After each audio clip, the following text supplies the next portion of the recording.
ഒരു കുടുംബത്തിലേക്ക് ആവശ്യമായ മുഴുവൻ ഡിഷ് വാഷും ഉണ്ടാക്കി എടുക്കാം. നാച്ചുറലായിട്ട് വളരെ എളുപ്പത്തിൽ ഉണ്ടാക്കിയെടുക്കാം. വളരെ ഉപകാരപ്പെടുന്നതാണിത്. പാത്രങ്ങളൊക്കെ വെട്ടിത്തിളങ്ങും. അപ്പോൾ അതിന് വേണ്ടി നമുക്ക് കുറച്ച് പുളി എടുക്കണം. ഞാൻ 1 കിലോ പുളി ഇതിൽ നിന്ന് പറിച്ചെടുക്കാൻ പോവുകയാണ്.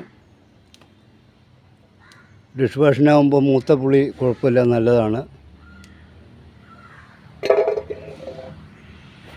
ഈ പുളിക്ക് ഇപ്പോൾ എറണാകുളം ഭാഗത്തൊക്കെ പറയുന്നത് ഇരുമ്പൻപുളി എന്നാണ്, പിന്നെ ചെമ്മീൻ പുളി എന്ന് പറയും.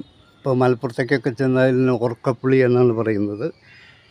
അതുപോലെ തിരുവനന്തപുരം സൈഡിലേക്കൊക്കെ ചെന്നാൽ ഇതിന് പുളിഞ്ചിക്ക എന്നോ അങ്ങനെയൊക്കെ ഒരുപാട് പേരുകളുള്ള ഒരു സംഭവമാണ്. ഇപ്പോൾ ഇവിടെ ഞാൻ ഇരുമ്പൻപുളി എന്നാണ് പറയുന്നത്.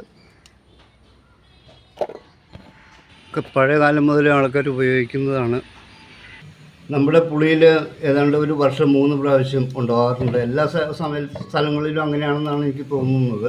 ഇവിടെ 3 പ്രാവശ്യം ഉണ്ടാകും. അപ്പോൾ ഇത് കറി വയ്ക്കാൻ മാത്രമല്ല എടുക്കുന്നത്, ഇത് നമ്മുടെ വയറ്റിലേക്ക് ഭക്ഷണമായിട്ടും വീട്ടിലെ മറ്റ് ആവശ്യങ്ങൾക്കും ഈ ഇരുമ്പൻപുളി എടുക്കാം. അപ്പോൾ ഞാൻ 1 കിലോ പുളിയാണ് എടുത്തിട്ടുള്ളത്. നിങ്ങൾ ചിന്തിച്ചിട്ടുണ്ടോ, നിങ്ങളുടെ വീട്ടിൽ ഡിഷ് വാഷ് ഉപയോഗിക്കുന്ന ഒരുപാട് ആൾക്കാരില്ലേ? അത് ഒരു വർഷം എത്ര രൂപ ചിലവ് വരുമെന്ന് നിങ്ങൾ ആലോചിച്ചിട്ടുണ്ടോ? ആ ഡിഷ് വാഷിനേക്കാൾ ഏറ്റവും മെച്ചമായ രീതിയിൽ നമുക്ക് ഇരുമ്പൻപുളി കൊണ്ട് ഉണ്ടാക്കാം. ഇത് പാത്രങ്ങൾ നശിപ്പിക്കില്ല, കൈ കളയില്ല, നമ്മുടെ പോക്കറ്റ് കളയില്ല. അങ്ങനെ ഒരുപാട് ഗുണങ്ങൾ ഇതിനുണ്ട്. നാച്ചുറലാണല്ലോ, നല്ല തിളക്കവും കിട്ടും. പക്ഷേ ഇതിൻ്റെ കറ നിലത്തൊക്കെ വീണ് കഴിഞ്ഞാൽ അത് പാടായിട്ട് കിടക്കും. അലൂമിനിയം പാത്രത്തിൽ കുഴപ്പമില്ല, അതിലാണ് നമുക്ക് ചെയ്യേണ്ടത്. സ്റ്റീൽ പാത്രത്തിൽ വേവിച്ച് കഴിഞ്ഞാൽ അതിൽ കറ പിടിക്കും. അതുകൊണ്ട് സ്റ്റീൽ പാത്രത്തിൽ നിങ്ങളിത് വേവിക്കരുത്.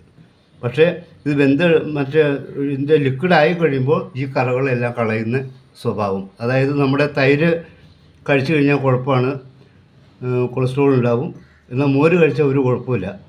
അപ്പോൾ ഈ തൈരിൽ വെള്ളമൊഴിച്ച് ഡൈല്യൂട്ടായി കഴിയുമ്പോൾ മോരാകും. ആ സിദ്ധാന്തമാണെന്നാണ് തോന്നുന്നത്. താഴെ ഇതിൻ്റെ വെള്ളം വീണ കറ, എന്നാൽ ഇത് നമ്മൾ ഡിഷ് വാഷാക്കി എടുത്തു കഴിഞ്ഞിട്ട് ഉപയോഗിച്ചാൽ കറ കളയും. ഇപ്പം നമ്മുടെ വീട്ടിലില്ലെങ്കിൽ അടുത്ത വീടുകളിലൊക്കെ ഉണ്ടാവും. ഇത് താഴെ വീണ് ചീഞ്ഞ് നശിച്ചു പോവുകയാണ്, നാറ്റം ആയിട്ട് ദുർഗന്ധമായിട്ട് മാറും അത്. അപ്പോൾ നമ്മൾ അതൊക്കെ പുറത്തുണ്ടെങ്കിൽ എടുത്ത് അവരോട് ചോദിച്ച് നമുക്ക് തയ്യാറാക്കി വയ്ക്കാം. ഞാനിത് ഓരോ 3 മാസം കൂടുമ്പോഴും ഉണ്ടാക്കും. ആ 3 മാസത്തേക്കുള്ളതാണ് ഉണ്ടാക്കുന്നത്. അത് കഴിഞ്ഞ് അടുത്ത പുളിയാകുമ്പോൾ പിന്നെ എടുക്കും. പിന്നെ ഇത് അച്ചാറുണ്ടാക്കാൻ ഉപയോഗിക്കാറുണ്ട്. അത് ഞാൻ വേറൊരു വീഡിയോ ഇടാം. ഇപ്പോൾ ഞാൻ ഇതിൻ്റെ ആവശ്യകതയിലേക്ക് ഒന്ന് വിരൽ ചൂണ്ടിക്കഴിഞ്ഞാൽ,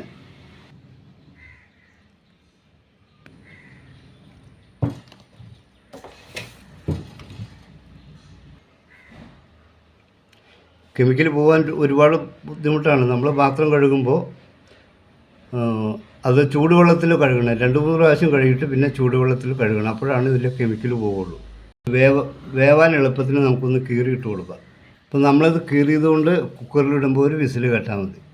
ഒരു ഉപയോഗമില്ലാതെ ഒരു അലൂമിനിയത്തിൻ്റെ കുക്കർ ഇരിപ്പുണ്ട്. അപ്പോൾ ഇത് കണ്ട് ഇതിൽ കേടൊക്കെ ഉണ്ട്. അപ്പോൾ ഇതൊക്കെ മാറി കിട്ടുമെങ്കിൽ കിട്ടട്ടെ, ഇതിൽ തന്നെ ഇട്ട് വയ്ക്കാം. മുങ്ങി കിടക്കാവുന്ന അത്രയും വെള്ളം ഒഴിച്ചാൽ മതി. ഇപ്പോൾ 1 കിലോ പുളിക്ക് ഒരു 150 ഗ്രാം ഉപ്പാണ് ഇട്ടിരിക്കുന്നത്. കല്ലുപ്പാണ് ഏറ്റവും നല്ലത്. കല്ലുപ്പ് കിട്ടിയാൽ അത് ഉപയോഗിക്കുക. ഇപ്പോൾ കുക്കർ അടുപ്പത്ത് വെച്ചേക്കാണ്. നമ്മൾ ഒരു നെല്ലിക്ക വലിപ്പത്തിൽ അല്പം വാളംപുളിയും കൂടി എടുത്തിട്ട് വെള്ളത്തിൽ ഇട്ട് വയ്ക്കും കുതിരാൻ.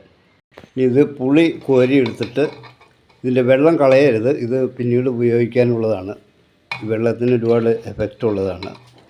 പിന്നെ ചൂടാറി കഴിയുമ്പോൾ ഇത് മിക്സിയിലൊന്ന് അടിച്ചെടുക്കണം. ഇത് ചൂടാറി നമുക്കിതൊന്ന് ജാറിലിട്ട് അടിച്ചെടുക്കാം. അപ്പോൾ നല്ല രീതിയിൽ ഇത് അരച്ചെടുത്തിട്ടുണ്ട്. ഇനി നമുക്കിതൊരു ഇച്ചിരി വലിപ്പമുള്ളൊരു പാത്രത്തിലേക്ക് ഒഴിക്കണം. കാരണം ഇതിലേക്ക് നമുക്ക് അരിച്ചെടുക്കണം. പിന്നെ അതുകൂടാതെ ഇതിലേക്ക് ബേക്കിംഗ് സോഡയൊക്കെ ചേർക്കുമ്പോൾ പൊങ്ങി വരാനൊക്കെ സാധ്യതയുണ്ട്. ഇനി ഇത് അരിച്ചെടുത്തിട്ടില്ല. അരിച്ചെടുക്കുന്നതിന് മുമ്പ് തന്നെ നമുക്ക് ഈ പുളി പവർഫുൾ സാധനമാണ് കേട്ടോ. അത് കൂടുതൽ ക്ലേസിങ്ങിനും പാത്രം തിളങ്ങാനും ഒക്കെ വളരെ നല്ലതാണ് ഈ വാളംപുളി. ഇപ്പോൾ ഓട്ടുപാത്രങ്ങളോ അല്ലെങ്കിൽ വിളക്ക് പോലുള്ള വല്ല പാത്രങ്ങളൊക്കെ ഉണ്ടെങ്കിൽ ഏറ്റവും നന്നായിട്ടിത് നമുക്ക് തിളങ്ങുന്ന രീതിയിലാക്കിയെടുക്കാം. അതിന് വാളംപുളി വളരെ നല്ലതാണ്. ഇനി ഇതൊന്ന് അരിച്ചെടുക്കണം.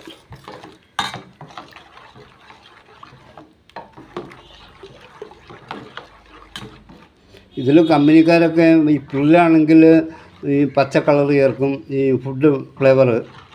മറ്റേ വിമ്മുകാരാണെങ്കിൽ അതിൽ യെല്ലോ ചേർക്കും. നമുക്കതൊന്നും ചേർക്കണ്ട, നമ്മളിത് വിൽപ്പനയ്ക്കുള്ളതല്ലല്ലോ, നമ്മുടെ വീട്ടിൽ ഉപയോഗിക്കാനുള്ളതല്ലേ.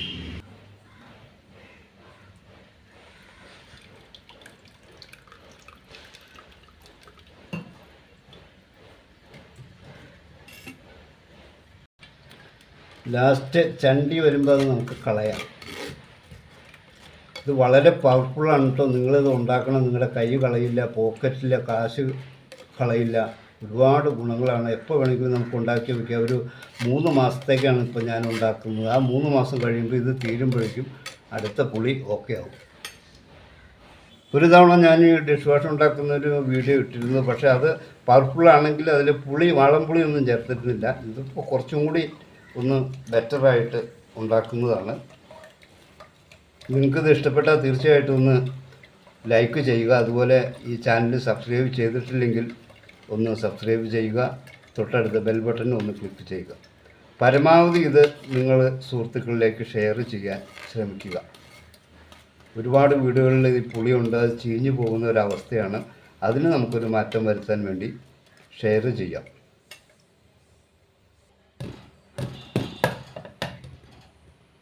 വീണ്ടും നമുക്കിത് പഴയ പാത്രത്തിലേക്ക് ഒഴിക്കാം. ഇത് അരിച്ചെടുത്തതാണ്.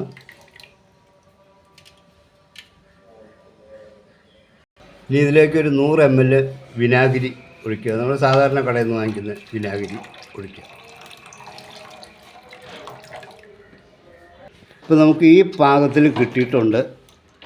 ഇപ്പോൾ നിങ്ങൾക്ക് ഇനി ഇത് നല്ല കൊഴുപ്പുണ്ട്. ഇതിൽ കുറച്ചും കൂടി വെള്ളം ചേർക്കണമെന്നുണ്ടെങ്കിൽ നമ്മൾ നേരത്തെ പുളി വേവിച്ചെടുത്ത വെള്ളം ആവശ്യത്തിന് ചേർക്കാം. ഇനി ഇതിലേക്ക് ചേർക്കേണ്ടത് അല്പം ബേക്കിംഗ് സോഡയാണ്. അത് കുറച്ച് ചേർത്താൽ മതി. ഇപ്പോൾ നമുക്ക് 1 ടീസ്പൂൺ ബേക്കിംഗ് സോഡ ഇട്ട് കൊടുക്കാം. അപ്പോൾ ഇത് പതഞ്ഞ് പൊങ്ങും. അതുകൊണ്ടാണ് ഈ വലിയ പാത്രം എടുത്തിരിക്കുന്നത്.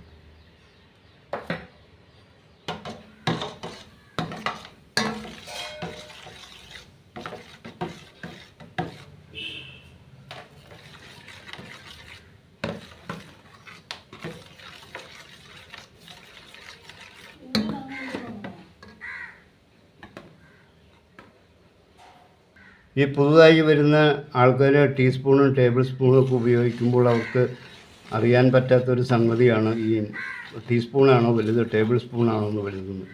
1 ടേബിൾ സ്പൂൺ ഉണ്ടെങ്കിൽ 3 ടീസ്പൂണാണ്. അതാണ് അതിൻ്റെ അളവ്. എൻ്റെ നോട്ടത്തിൽ ഇച്ചിരി കൊഴുപ്പ് കൂടുതലാണിത്. കണ്ടോ, ഇച്ചിരി കൊഴുപ്പ് കൂടുതലുണ്ട്. അപ്പോൾ ഞാൻ അതിൽ കുറച്ചും കൂടി പുളി വേവിച്ച വെള്ളം കുറച്ച് ഒഴിക്കാൻ പോവുകയാണ്. ഇപ്പോൾ ഒരുവിധം ലൂസായിട്ടുണ്ട്. ഇത്രയും മതി. ഇനി ഇതിൽ ചെറുനാരങ്ങ ചേർക്കണം. ഞാനൊരു 1.5 ചെറുനാരങ്ങയാണ് ചേർക്കുന്നത്. 1 കിലോ പുളിയാണ്. അപ്പോൾ 2 എണ്ണം ഞാൻ കൂടുതൽ വാങ്ങിച്ചതേ ഉള്ളൂ. 1.5 ചേർത്താൽ മതി.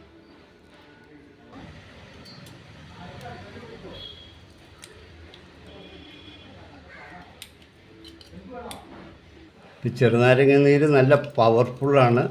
അതുപോലെ നല്ല ക്ലേസിങ് കിട്ടും. കളറ് പാത്രം തിളങ്ങാനും ഏറ്റവും നല്ലതാണ്.